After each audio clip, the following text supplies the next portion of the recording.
Assalamualaikum warahmatullahi wabarakatuh. Kali ini Jendela Islami ingin mengajak sahabat semua untuk mendengar sebuah kisah tentang pemuda pendosa yang syahid di atas sajadah. Mansur bin Amar, seorang ulama sufi yang tinggal di daerah Marwah, termasuk wilayah Basrah, suatu ketika melaksanakan ibadah haji. Dalam perjalanan itu ia singgah dan tinggal di Kufah beberapa waktu lamanya. Suatu malam ia keluar dari penginapannya dan berjalan menyusuri jalanan yang gelap. Tiba-tiba dari suatu rumah ia mendengar suara seseorang sedang munajat. Ya Rabbi, demi keagungan dan kebesaran-Mu, sungguh aku berbuat maksiat itu bukanlah kumaksudkan untuk menentang-Mu, dan bukan juga karena kebodohanku, tetapi semua itu terjadi karena kesalahanku, karena aku terlalu mengandalkan kemurahan-Mu akan menolong keadaanku. Ya Rabbi, betapa bodohnya aku telah berbuat maksiat ini, tetapi terimalah hujahku, karena jika tidak, kesedihan yang panjang akan selalu menyiksaku. Ibnu Amar menunggu beberapa saat lamanya, tetapi tidak terdengar lagi lanjutan munajat itu. Seketika itu ia membaca cukup keras, sekiranya bisa didengar oleh orang yang munajat tersebut, salah satu ayat Al-Quran, Ya ayyuhallazina amanu, anfusakum wa ahlikum nara, wa quduhana asu wal hijarah, alaiha malaikatun gilazun syida'at. Ayat tersebut terdapat pada Al-Quran Surat At-Tahrim ayat 6, yang artinya adalah, wahai orang-orang yang beriman, peliharalah dirimu dan keluargamu dari api neraka, yang bahan bakarnya adalah manusia dan batu, penjaganya adalah malaikat-malaikat yang kasar, keras, dan tidak mendurhakai Allah.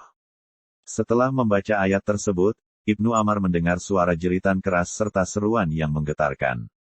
Tetapi setelah itu ia tidak mendengar suara apapun, karena itu ia berlalu pergi dan kembali ke penginapannya. Keesokan harinya, Mansur bin Amar kembali melewati rumah itu, dan ia mendengar suara ratap tangis seorang wanita di dalamnya. Beberapa orang tampak datang melayat karena ada yang meninggal di dalam rumah tersebut. Ia mendengar beberapa percakapan, dan wanita yang sedang menangis itu berkata, sesungguhnya putraku ini sedang salat tahajud tadi malam, setelah selesai bermunajat kepada Allah, tiba-tiba terdengar seseorang di luar rumah, yang melantunkan ayat tentang ancaman neraka kepada anakku. Mendengar ayat tersebut anakku langsung kejang dan ia meninggal. Semoga Allah tidak memberikan pahala kepada orang yang melantunkan ayat tersebut. Ibnu Amar sangat terkejut mendengar perkataan dari ibu tersebut. Ibnu Umar segera pulang dan menangis penuh penyesalan. Tidak disangkanya kalau ayat yang dilantunkannya itu menyebabkan pemuda, yakni putra sang ibu itu meninggal dunia. Pemuda itu mengalami serangan jantung, ketika Ibnu Umar meneriakkan ayat yang berisi ancaman Allah kepada manusia yang maksiat.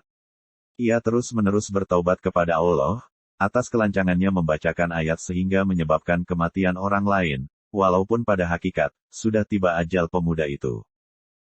Pada malam harinya, Ibnu Amar bermimpi bertemu dengan seorang pemuda dalam keadaan yang sangat baik. Entah kenapa ia mengenali pemuda itu adalah yang meninggal karena lantunan surat At-Tahrim ayat 6 yang dibacanya. Padahal ia belum pernah bertemu atau mengenal dia sebelumnya, seakan ada bisikan gaib yang memberitahukan hal itu kepadanya. Ia berkata kepada pemuda itu, bagaimana Allah memperlakukan dirimu? Pemuda itu berkata, Allah menganggapku sebagai syuhada, sebagaimana para syuhada yang syahid di medan perang Badar. Dengan penuh keheranan dan takjub, Ibnu Amar berkata, mengapa demikian wahai anak muda?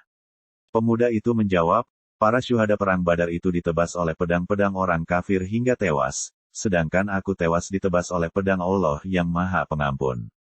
Segera setelah itu Mansur bin Amar terbangun, ia tidak lagi bersedih. Justru bahagia karena telah menjadi jalan bagi pemuda itu memperoleh derajat syahid di sisi Allah.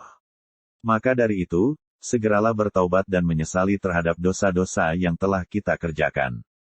Allah itu Maha Pengampun, jika kita benar-benar bertaubat, maka tidak ada dosa yang tidak diampuni oleh Allah Subhanahu wa Ta'ala. Mari kita bertakwa kepada Allah, selagi masih diberi kesempatan. Terima kasih sudah menonton. Semoga bermanfaat. Wabillahi taufik wal hidayah. Wassalamualaikum warahmatullahi wabarakatuh.